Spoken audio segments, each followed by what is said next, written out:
ઇમામ અને ઓલ ઇન્ડિયાના ઇમામ ઓર્ગેનાઇઝેશનના પ્રમુખ ડોક્ટર ઉમર અહમદ ઇલિયાસી દર્ભાવતીના ધારાસભ્ય શૈલેષભાઈ મહેતાના નિવાસ સ્થાને શુભેચ્છા મુલાકાતે આવ્યા ત્યારે દરેક મનુષ્યને એક થઈ રહીનો સંદેશ આપ્યો હતો। ધારાસભ્ય શૈલેષભાઈ મહેતા દ્વારા તેમનું ઉષ્માભર્યું સ્વાગત કર્યું।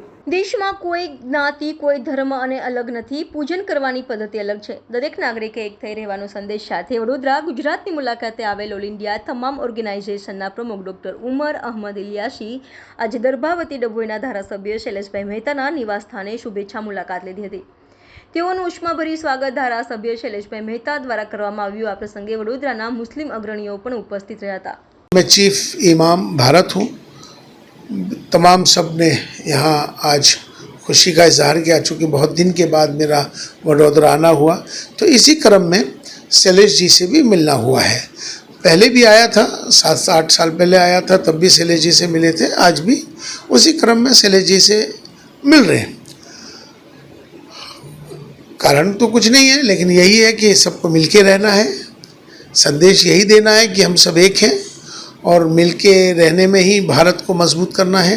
क्योंकि मैं अक्सर अभी जो मदरसे में मैं जाके कह के आया हूँ कि जो और मस्जिदों में जो मैं अभी बयान करके आया हूँ, उसका मुख्य कारण भी यही है कि हमारे सबके धर्म ज़रूर अलग हो सकते हैं, हमारी जातियाँ ज़रूर अलग हो सकती हैं, हमारे पंथ ज़रूर अलग हो सकते हैं, पूजा पद्धति ज़रूर अलग हो सकती है, लेकिन हमारा जो सबसे बड़ा धर्म है इंसान और इंसानियत का है।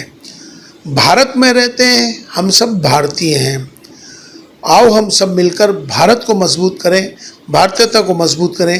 राष्ट्र सर्वोपरि है। मुस्लिम अग्रणी तो ना कहेवाय, भारत देशना सर्वोच्च इमाम है અને આજે વડોદરામાં આવ્યા છે, ગુજરાતમાં આવ્યા છે અને મારે ત્યાં એમનું પધાર્યા જે મારા માટે ગૌરવની વાત કહેવાય। અને એમના વિચારો તમે સાંભળી જ ચૂક્યા છો કે દેશ વિશ્વગુરુ બને।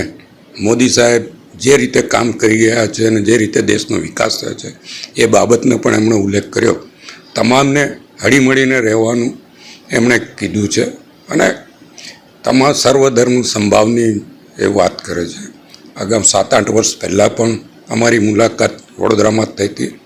આજે એ આવ્યા અને આજે મારા આમંત્રણને માન આપીને જ્યારે મારા ઘેર પધાર્યા હોય ત્યારે સ્વાભાવિક છે કે મારા માટે આનંદનો વિષય કહેવાય।